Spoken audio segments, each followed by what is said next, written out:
আসলে মিশন যখন বিয়েবাড়ি তখন পায়ে হাঁটা রাস্তা নাকি গাড়ির রাস্তা কিছুই বুঝি না। বিয়েবাড়িতে যেতেই হবে, বিয়ের দাওয়াত খেতেই হবে। আসসালামু আলাইকুম, আশা করি সবাই অনেক অনেক ভালো আছেন। আমিও আলহামদুলিল্লাহ অনেক ভালো আছি। আর আজকে আপনাদের সঙ্গে শেয়ার করছি একটা বিয়েবাড়ির ব্লগ। আশা করি আপনাদের ভালো লাগবে। আর সকালবেলাতেই কিন্তু আমরা একে একে রেডি হয়ে যাচ্ছি। আর একদম শুরুতে রেডি হচ্ছে আয়াত। আর বিয়ের দাওয়াতটা কিন্তু আমরা মিস করে গেছি, কারণ আমার গতদিন স্কুল ছিল আর আব্বুরও ব্যস্ততা ছিল, যার কারণে বিয়েতে আমাদের অ্যাটেন্ড করা হয়নি। আর আজকে যেহেতু জন্মাষ্টমীর বন্ধ, সেই জন্যই কিন্তু আজকের বিয়ের দাওয়াতটা এনজয় করছি। আর যেহেতু বিয়েবাড়িতে যাব, সেজন্য ছোটো বোনের গিফটগুলো দিয়েই কিন্তু আজকে সাজুগুজুটা করে নিচ্ছি। এই হিজাব পিনটা আমার ছোটো বোন আমাকে গিফট করেছিল প্রায় কয়েক মাস আগে, কিন্তু এটা আমার এখনও পরাই হয়নি। তো যেহেতু বিয়েতে যাচ্ছি আর এই জিনিসটা যেহেতু আমার ড্রেসের সাথেও ম্যাচ করে যাচ্ছে, সেজন্য ভাবলাম যে আজকে এটা পরেই ফেলি। আর এটার সাথে কিন্তু আরেকটা আংটিও আমি নিয়েছিলাম। এটাও কিন্তু একই রকম, একদম সেম ডিজাইন। এগুলো কিন্তু হ্যান্ড পেইন্টেড প্রোডাক্ট। আমার বেশ ভালো লাগে। আর আংটি আমি লাস্ট কবে পরেছিলাম আমার একদমই খেয়াল নেই। তো আজকে পরে কিন্তু বেশ ভালোই লাগছিল আর একটু লজ্জাও লাগছিল।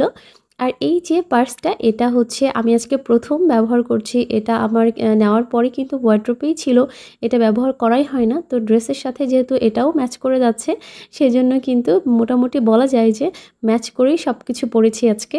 তো আসলে আমাদের যাওয়ার কথা ছিল সকালবেলাতেই, কিন্তু আমাদের রেডি হতে হতে অলমোস্ট দুপুর হয়ে গেছে।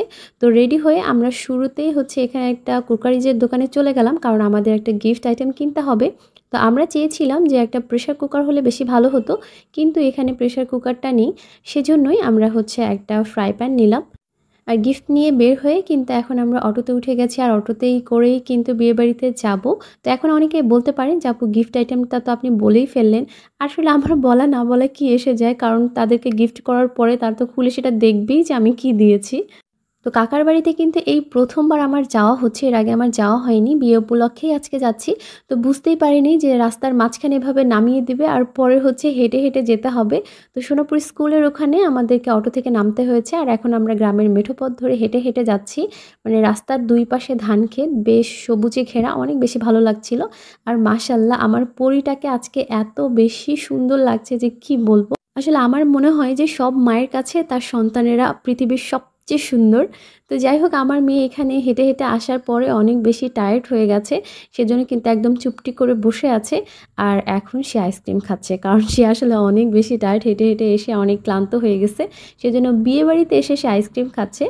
আর এখন কিন্তু বর কনেকে একটু দেখিয়ে দিচ্ছি, এবং মানে অনেক ভিড়ের ফাঁকে একটু এখানে ফটোশ্যুটটা আমি সেরে নিয়েছি। আর এখন চলছে খাওয়া দাওয়ার পর্ব। তো আমাদের এখানে খাওয়া দাওয়ার আইটেমে দেখা যায় যে শুরুতেই কিন্তু মিষ্টি জাতীয় খাবার খাওয়ানো হয়, পরে ঝাল খাওয়ানো হয়। তো এখানে শুরুতে সেমাই ছিল, তারপর পোলাও মাংস, আর তার সাথে হচ্ছে মাছ ভাজি, সালাদ আছে, আর লেবু আছে এখানে। এই খাবারগুলোর সাথে ডাল না থাকলে তো চলেই না। তো যাই হোক, আমরা খাওয়া দাওয়া শেষ করে এখানে পান খাওয়ার জন্য চলে আসলাম, কারণ আমাদের এখানে বিয়েবাড়িতে এটা হয়েই থাকবে যে কনের হাত থেকে পান খেতে হবে। গিফট আইটেম দিয়ে এখানে কনের হাত থেকে পান খেতে হবে। এটা না খেলে যেন মানে বিয়ে যে দাওয়াত খাওয়াটা, এটা একদম অসম্পূর্ণই থেকে যাবে। তো যাওয়ার পথে আমি বাজারে, সোনাপুর বাজারে এই বটগাছটা দেখেছি। আমার কাছে এত বেশি ভালো লেগেছে, কিন্তু তখন যাওয়ার সময় তাড়াহুড়োতে এটা আমি ক্যাপচার করতে পারিনি। আসার সময় এটাকে একটু ক্যাপচার করে নিয়ে এসেছি। আমরা যখন ছোট ছিলাম তখন এই যে বটগাছের যে শিকড়গুলা, এগুলো ধরে ঝুলে থাকতাম, বলতাম যে বটগাছের দাড়ি ধরে ঝুলে আছি।